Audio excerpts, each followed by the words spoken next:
DJ মামলায় আরও বিপাকে অভিষেক বন্দ্যোপাধ্যায়। পুলিশের নোটিশে সারাদিন মন্তব্য বিচারপতি সৌগত ভট্টাচার্যর। তদন্তে সহযোগিতা করবেন এই শর্তে আদালত রক্ষা কবচ দিয়েছিল।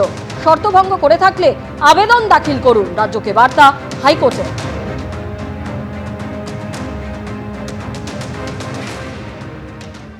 আগে তো আমরা ব্লাড স্যাম্পেলের কথা শুনতাম, এখন তো নতুন এসে ভয়েস স্যাম্পেল করে বলুন এসব তো আমাদের জানা নেই।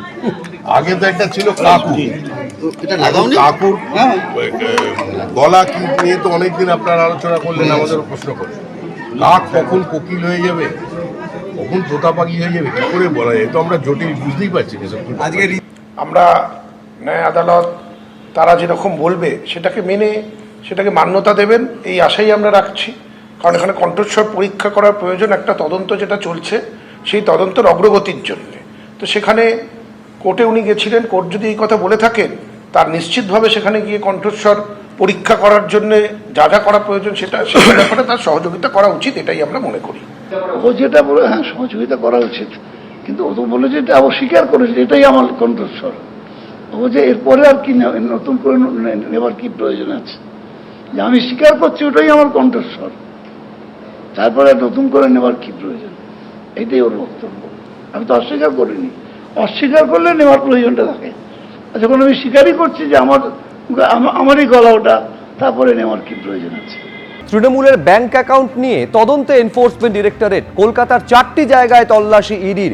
তৃণমূলের অ্যাকাউন্টে কি ঢুকেছিল শিক্ষা দুর্নীতির টাকা, কয়লা পাচার, বালি পাচারের টাকাও কি ঢুকেছিল তৃণমূলের অ্যাকাউন্টে? তৃণমূলের তহবিল তদন্তে এবার নামলো এনফোর্সমেন্ট ডিরেক্টরেট। আগেই এইচডিএফসি ব্যাংকে তৃণমূলের নামে থাকা 3টি অ্যাকাউন্টের ডেবিট ফ্রিজ করা হয়েছে। অরূপ বিশ্বাসের চিঠি ঘিরে তৃণমূলের তহবিলে বিতর্কের সূত্রপাত হয়। নিজেকে কোষাধ্যক্ষ বলে দাবি করে ব্যাংকে অ্যাকাউন্ট ফ্রিজের আবেদন জানিয়েছিলেন অরূপ বিশ্বাস। বেআইনি লেনদেনের অভিযোগে এই একই অভিযোগ দায়ের করেছিল ঋতব্রত তৃণমূলও। বিধাননগর পুলিশ কমিশনারেটে সাইবার ক্রাইমে এই অভিযোগ দায়ের হয়। আর তারপর ময়দানে নামলো এনফোর্সমেন্ট ডিরেক্টরেট।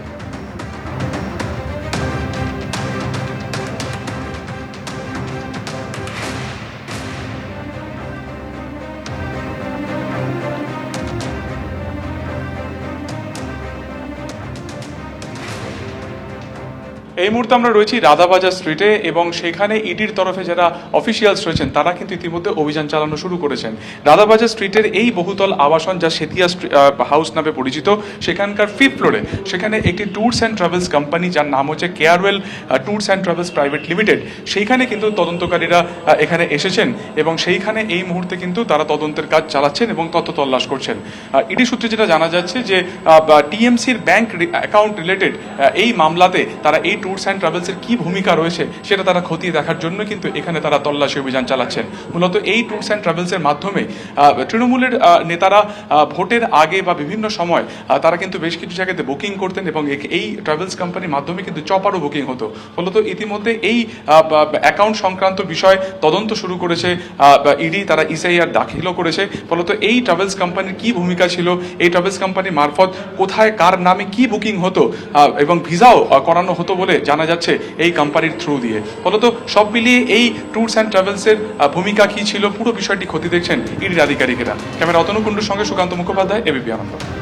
এরকম মোট 4টি জায়গা আছে কলকাতায়, যে 4টি জায়গায় তদন্ত করছে এনফোর্সমেন্ট ডিরেক্টরেট। তৃণমূলের ব্যাংক অ্যাকাউন্ট নিয়ে তদন্ত এনফোর্সমেন্ট ডিরেক্টরেট শুরু করেছে। এই যে টাকা তৃণমূলের তহবিলে জমা পড়েছিল সেই টাকার উৎস কোথায়, সেই টাকা কোথায় কোথায় গেছিল, যাবতীয় বিষয়টা মানি ট্রেল খুঁজে বের করার চেষ্টা করছে কেন্দ্রীয় তদন্তকারী সংস্থা। তৃণমূলের এই অ্যাকাউন্টে কি শিক্ষা দুর্নীতির টাকা ঢুকেছিল, কয়লা পাচার থেকে শুরু করে বালি পাচারের টাকাও কি ঢুকেছিল তৃণমূলের তহবিলে, পুরোটা তদন্ত করছে কেন্দ্রীয় তদন্তকারী সংস্থা।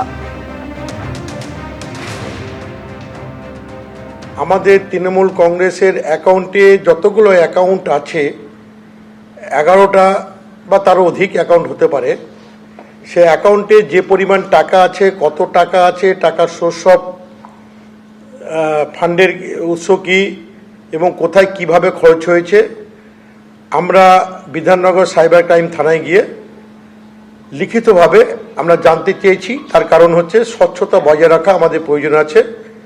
আমরা সাইবার ক্রাইম থানায় লিখিতভাবে জানিয়েছি, এটাই হচ্ছে আমার মূল বক্তব্য।